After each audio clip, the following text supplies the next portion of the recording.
എല്ലാവർക്കും നമസ്കാരം. സ്ത്രീകളെ അലട്ടുന്ന ആർത്തവ വേദന, അമിത രക്തസ്രാവം, ഹോർമോൺ വ്യതിയാനങ്ങൾ എന്നിവയ്ക്കുള്ള ചില ഒറ്റമൂലികളെപ്പറ്റി നോക്കാം. ആർത്തവം കൃത്യമാകാൻ പച്ചപ്പപ്പായ വേവിച്ചോ തോരനാക്കിയോ കഴിക്കുക. വയറുവേദനയ്ക്ക് ഒരു നുള്ളു കായം ചൂട് മോരിൽ കലക്കി ആർത്തവ സമയത്ത് കുടിക്കുക. അമിത രക്തസ്രാവത്തിന് 2 ടീസ്പൂൺ മല്ലി 1 ഗ്ലാസ് വെള്ളത്തിൽ തിളപ്പിച്ച് പകുതിയാക്കി വറ്റിച്ചു കുടിക്കുക. ക്ഷീണം മാറാൻ രാത്രി 10 ഉണക്കമുന്തിരി കുതിർത്ത് രാവിലെ ആ വെള്ളത്തോടൊപ്പം കഴിക്കുക. മുരിങ്ങയില സൂപ്പാക്കിയോ തോരനാക്കിയോ ദിവസവും ഭക്ഷണത്തിൽ ഉൾപ്പെടുത്തുന്നത് വിളർച്ച കുറയ്ക്കാനും രക്തം കൂടാനും സഹായിക്കും. ഗർഭാശയ ശുദ്ധിക്ക് ശർക്കരയും കുരുമുളകും ചേർത്ത് തിളപ്പിച്ച വെള്ളം ആർത്തവ സമയത്ത് കുടിക്കുക. ശരീരത്തിലുണ്ടാകുന്ന അമിതമായ ചൂട് കുറയ്ക്കാൻ കൂവളത്തിലയുടെ നീരെടുത്ത് തേനിൽ ചേർത്ത് കഴിക്കുക. അടിവയറിലെ ഗ്യാസിന് അയമോദകമിട്ട് തിളപ്പിച്ച വെള്ളം ആർത്തവ സമയത്ത് ചൂടോടെ കുടിക്കുക.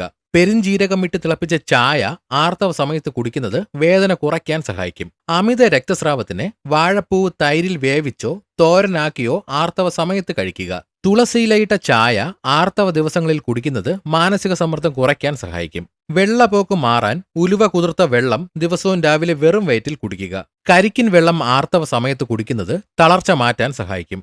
ആർത്തവ സമയത്തുണ്ടാകുന്ന ദഹന പ്രശ്നങ്ങൾക്ക് ഇഞ്ചി ചായ കുടിക്കുന്നത് നല്ലതാണ്. ഗർഭാശയ ഭിത്തിയുടെ ആരോഗ്യത്തിന് കറുത്ത എള്ള് വറുത്തുപിടിച്ച് ശർക്കര ചേർത്ത് കഴിക്കുക.